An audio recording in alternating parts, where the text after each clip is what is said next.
आप सभी का मनकी की कलम YouTube चैनल पर हार्दिक स्वागत अभिनंदन है।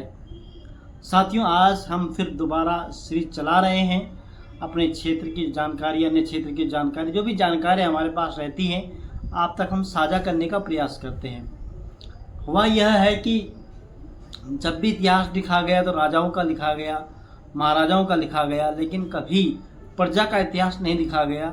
ग्रामीण इतिहास कभी नहीं लिखा गया। नगरों का इतिहास लिखा गया, लेकिन ग्रामीण क्षेत्र का जो इतिहास है वह कभी नहीं लिखा गया है। हम प्रयास कर रहे हैं कि जो हमारा इतिहास रहा है ग्रामीण क्षेत्र का, उसको जानें, उसको समझें, और जो हमारे पास है, जो हमने अर्जन किया है, वह आप तक भी पहुंचाने का प्रयास करें। विगत परसों मैंने जो है अपने क्षेत्र के जो डाना मंडल क्षेत्र का किमसार गांव है, उसका इतिहास, उसके बारे में जानकारी दी, जिसमें लोगों का काफ़ी अच्छा रुझान रहा और लोगों ने काफ़ी प्यार दिया, काफ़ी सम्मान दिया, काफ़ी लोगों ने उसे देखा और देख रहे हैं। यह अच्छी पहल है और होनी भी चाहिए। तो इसी कड़ी में हम डाना मंडल के एक गांव और की बात करेंगे।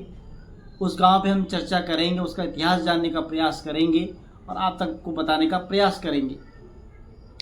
उस गांव में पहुंचने से पहले आप लोगों से अनुरोध है कि अगर आप चैनल पे पहली बार आए हैं और आपने अभी तक चैनल को सब्सक्राइब नहीं किया है, तो प्लीज़ सब्सक्राइब अवश्य कीजिएगा। जिस गांव का, जिस क्षेत्र का ये वीडियो बन रहा है, उन लोगों से मेरी अपील है कि अधिक से अधिक शेयर कीजिएगा, अपनी नई पीढ़ी तक जरूर पहुंचाने का प्रयास कीजिएगा, ताकि उन लोगों को भी अपने गांव का इतिहास पता चल सके। तो आज की कड़ी में हम इसी तरह एक गांव, जो थोकदारों का गांव कहा जाता है। थोकदार का मतलब हुआ कि उस ज़माने में जब राजा या महाराजा होते थे या उसके बाद अंग्रेज होते थे, तो वह अंग्रेज लोग या राजा महाराजा जो लोग होते थे, वह एक गांव को या किसी समृद्ध परिवार को उस गांव में जिम्मेदारी दी जाती थी, जिसको जमींदारी प्रथा कहते हैं, जो ज़मीनों से कर वसूल करके, मालगुजारी वसूल करके दिया करते थे। तो एक गांव थोकदारों का होता था, एक कुछ गांव पदमचारी में होती थी। पदमचारी में जो होते थे वो गांव से इकट्ठा करते थे। थोकदार क्या होते थे, उनकी ज़मीनें होती थी और वो सारे जगह से अपने पास पैसा इकट्ठा करते थे। जो नहीं करते थे उनसे ज़मीन ले ली जाती थी। तो ऐसा ही एक गांव हमारे क्षेत्र का है, थोकदारों का गांव है और बगड़वाल बिष्टों का गांव है। तो उस पर हम चर्चा करेंगे, उसकी हम आज बात करेंगे। तो चलते हैं आपको लेके डाना मंडल के उस गांव में। नाम है मल्ला बनास। मल्ला बनास गांव क्या है, उसकी भौगोलिक स्थिति क्या है, उसकी सामाजिक पृष्ठभूमि क्या है, उसकी सांस्कृतिक पृष्ठभूमि क्या है, और इतिहास की तो हम बात करने जा ही रहे हैं। तो चलते हैं आपको यमकेश्वर के मल्ला बनास गाँव में लेकर।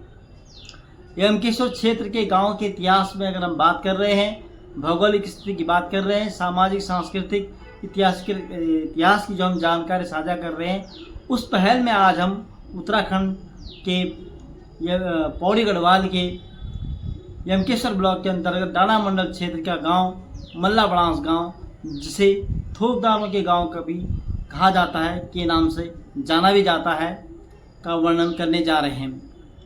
डाना मंडल क्षेत्र का मल्ला बनास गांव, जो कि यमकेश्वर के पश्चिम में घुक्तीगढ़ की तलहटी में बसा है, लालढांग के पूर्व में है, हरिद्वार के पूर्व दक्षिण में है। यह जो गांव बसा हुआ है, यहाँ पहुँचने के लिए आपको ऋषिकेश, हरिद्वार से जाना होगा।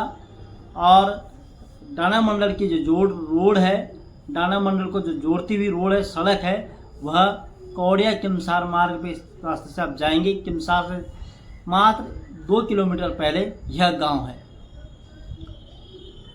तो यहाँ पहुँचने के लिए एकमात्र साधन अभी कौड़िया किमसार मार्ग उपलब्ध है, आप यहाँ जा सकते हैं। और कौड़िया किमसार से मल्ला बनास जाने के लिए कच्ची सड़क बनी हुई है। मल्ला बनास की अगर हम भौगोलिक परिस्थिति बात करें, तो मल्ला बनास के दक्षिण में डाना मंडल की राजधानी किमसार अवस्थित है, जिसका वर्णन हम पिछले वीडियो में कर चुके हैं।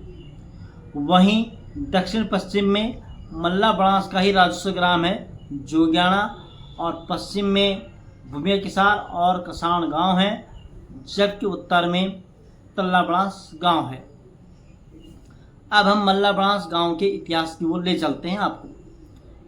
इतिहासकारों की माने तो उत्तराखंड में आने वाले अधिकांश लोग राजस्थान से होकर उत्तराखंड आए हैं, और यमकेश्वर क्षेत्र की हम बात करें तो लगभग सभी राजस्थान के आए हुए बताए जाते हैं, और यहाँ भी वह अलग अलग गांव से यहाँ आए हैं, क्योंकि यमकेश्वर ब्लॉक की 2 पट्टियाँ जो हैं राजस्थान के प्रमुख नगरों के नाम से जानी जाती हैं, जिसमें एक है अजमेर और दूसरी है उदयपुर।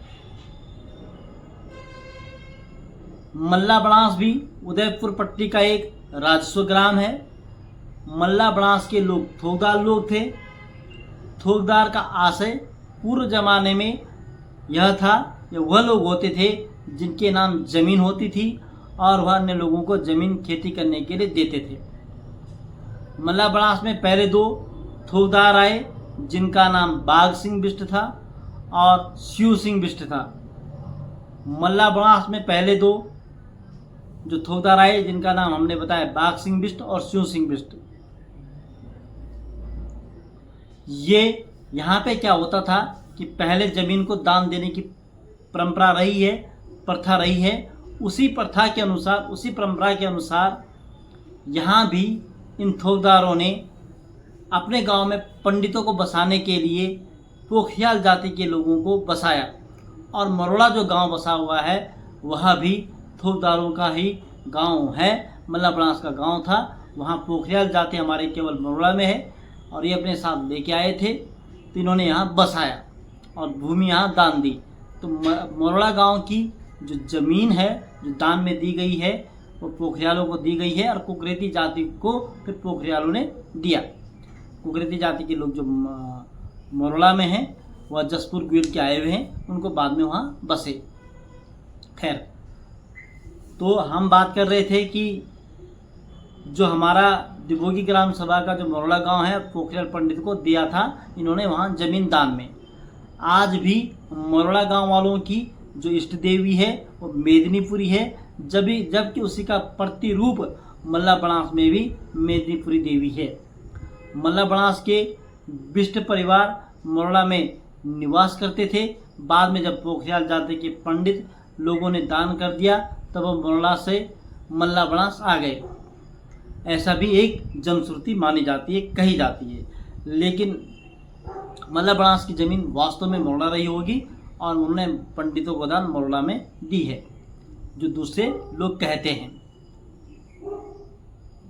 आज भी यहाँ वह अपने साथ जो पंडित थे पोखरियाल जाति को लोगों को लेके मरोड़ा से मल्ला बनास आए, और मल्ला बनास में पोखरियाल जाति के लोगों को रहने के लिए ज़मीन दी, जो काफ़ी वर्षों तक बगड़वाल बिष्टों के कुल पुरोहित के रूप में रहे। यानी जो बगड़वाल बिष्टों के कुल पुरोहित थे वह थे पोखरियाल जाति के पंडित लोग। आज भी मल्ला बनास में पोखरियाल के 2-3 परिवार रहते हैं। लोक मान्यताओं और क्षेत्रीय लोगों के जनश्रुतियों की बात अगर हम करें तो पहले बताया जाता है कि तल्ला बनास और मल्ला बनास एक ही गांव था, लेकिन भौगोलिक परिस्थितियों को देखते हुए बाद में ऊपर वाला जो हिस्सा है वह मल्ला बनास और नीचे वाला जो हिस्सा है वह तल्ला बनास हो गया। मल्ला बनास में ब्रिटिश कमिश्नरी के समय रखे गए मालगुजारों में मल्ला बनास के कल्याण सिंह को मालगुजार रखा गया था, जो पूरे क्षेत्र में राजस्व एकत्रित करता था। आज़ाद भारत के स्वतंत्रता सेनानियों में रघुवीर बिष्ट भी शामिल थे, जिन्होंने भारत छोड़ो आंदोलन में भी प्रतिवाद किया था। आज़ादी के बाद जब 1959 में पंचायतों की स्थापना हुई, राजस्थान में हुई थी, उसके बाद जब यहाँ भी हुई थी, धीरे धीरे उत्तर प्रदेश में हुई थी और यहाँ हुई थी, तो उस समय गांव के जो प्रथम प्रधान से प्रधान बने वह बने स्वर्गीय शेर सिंह बिष्ट, जो कि वर्तमान जो जिला पंचायत सदस्य हैं श्री बचन सिंह बिष्ट उनके परदादा जी थे। वर्तमान जिला पंचायत सदस्य बचन बिष्ट जी ने बताया कि जोगियाना और मल्ला बनास का जो क्षेत्र है उसके बीच एक फलदार पठार है, जिसमें आज से 22 साल पूर्व वहाँ पर दीवार बंदी करने से पहले खुदान की गई तो वहाँ पर सिक्के निकले, जिसे तत्कालीन एसडीएम ने अपने कब्जे में लेकर दिल्ली राष्ट्रीय म्यूजियम में जमा करवा दिए। साथ ही बहुत पुरानी ईंटें भी खुदाई में निकली, जिन पर उर्दू जैसे अक्षर अंकित थे, लेकिन स्पष्ट रूप से पढ़ने में नहीं आ रहे थे। इसी के साथ थलदार गांव के सामने ही घुक्तीगढ़ है, जिसका मैंने पहले भी जिक्र किया है। घुक्तीगढ़ है, जिसका जिक्र प्रेम सिंह नेगी निवासी इंसान ने भी अपनी पुस्तक में किया है। प्रेम सिंह नेगी जी बहुत अच्छे राइटर थे, बहुत अच्छे लेखक थे। उनकी पुस्तक में मैंने भी इसका जिक्र पढ़ा हुआ है। घुक्तीगढ़ में आज भी बताते हैं कि ओखली और पत्थर की बनावट की सैया वहाँ मौजूद हैं। घुक्तीगढ़ में मैं खुद जा रखा हूँ, बहुत ही सुंदर रमणीक जगह है, और हो सकता है कि कभी वहाँ पे लोग रहते होंगे, या जो गढ़ होते थे गढ़पति रहते होंगे, क्योंकि वहाँ से पूरा डाना मंडल क्षेत्र जो है वो दिखाई देता है। आप तल्लाबड़ा से लेके अमोला और पूरा डेबराना कांडे तक वहाँ से दिखता है।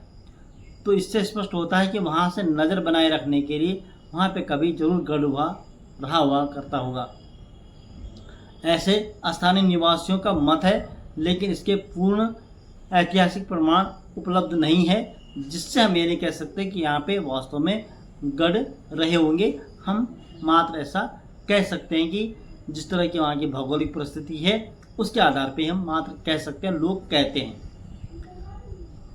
मल्लाबनास की सामाजिक और सांस्कृतिक स्थिति पे बात करेंगे तो मल्लाबनास में बागेश्वर महादेव का मंदिर है, जो शिवालय है, और जो दूसरा देवी का मंदिर है उसे मेदिनीपुर के नाम से जाना जाता है।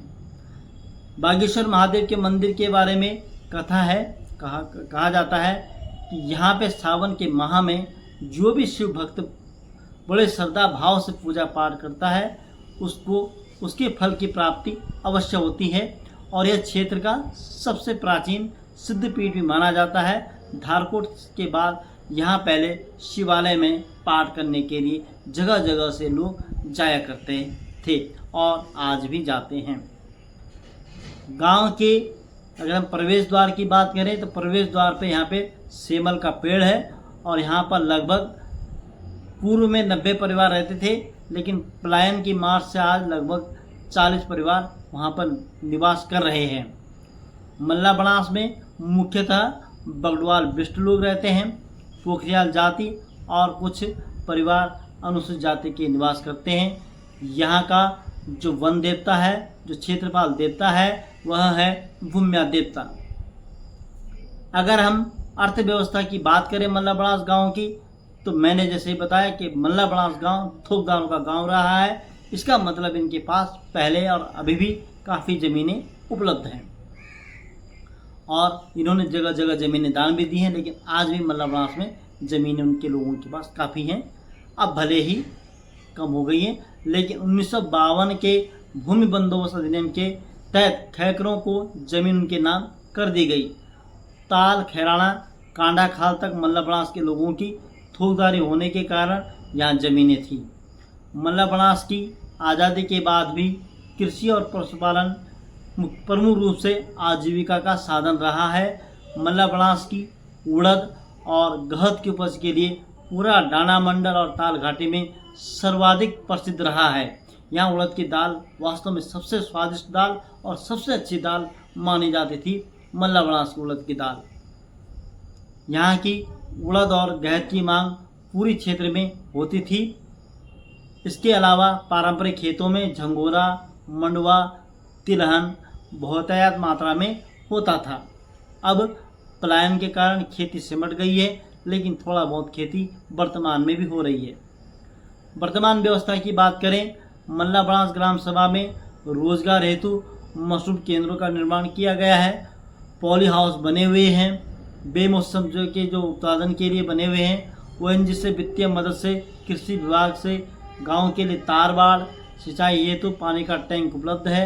वर्तमान में BHL के सहयोग से सेरोगेना जड़ी बूटी का उत्पादन शुरू हुआ, जिसमें तत्कालीन समय में 4 लोगों को नियमित रोजगार मिला हुआ था।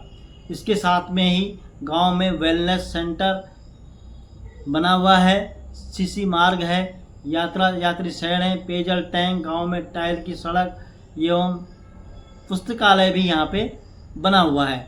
शायद हमारे ग्रामीण क्षेत्र में पहला गांव होगा जहाँ पे लाइब्रेरी है। मल्लाबड़ास में लाइब्रेरी भी है। मल्लाबड़ास में प्राइमरी विद्यालय है, इंटर कॉलेज किमसार है, नज़दीकी बैंक किमसार उत्तराखंड ग्रामीण बैंक है एवं स्वास्थ्य केंद्र भी किमसार है, पोस्ट ऑफिस भी किमसार है। वर्तमान में बात करें तो 2025 में नवनिर्वाचित प्रधान बबीता बिष्ट जी हैं, जो मुकुल बिष्ट जी की वाइफ हैं। वहीं पूर्व प्रधान बचन बिष्ट जी जो 5 बार प्रधान रह चुके हैं अपने गांव के, और वर्तमान में यमकेश्वर जिला के जिला पंचायत क्षेत्र उमरोली से जिला पंचायत सदस्य हैं और राजनीति के में वह क्षेत्र में काफ़ी कद्दावर नेताओं में से एक माने जाते हैं। इस तरह से मल्लाबड़ास ग्राम सभा जो कि डाना मंडल और यमकेश्वर के प्रमुख गांव में से एक गांव का नाम आता है। इस तरह से हम अगली जो वीडियो बनाएंगे अगली ग्राम सभा पे निर्धारित होगा, अगला गांव होगा। तो आपको मल्लाबड़ास की जो जानकारी है आप तक साझा की है, इसमें तमाम बुद्धिजीवी लोगों ने और अन्य लोगों ने हमें जानकारी दी है, उसके आधार पे ही हमने यह जानकारी आप तक साझा की है। अगर आपके पास में मल्लाबड़ास से रिलेटेड कोई अन्य जानकारी हो तो अवश्य बताइएगा, हम इंतज़ार में रहेंगे। तब तक के लिए धन्यवाद।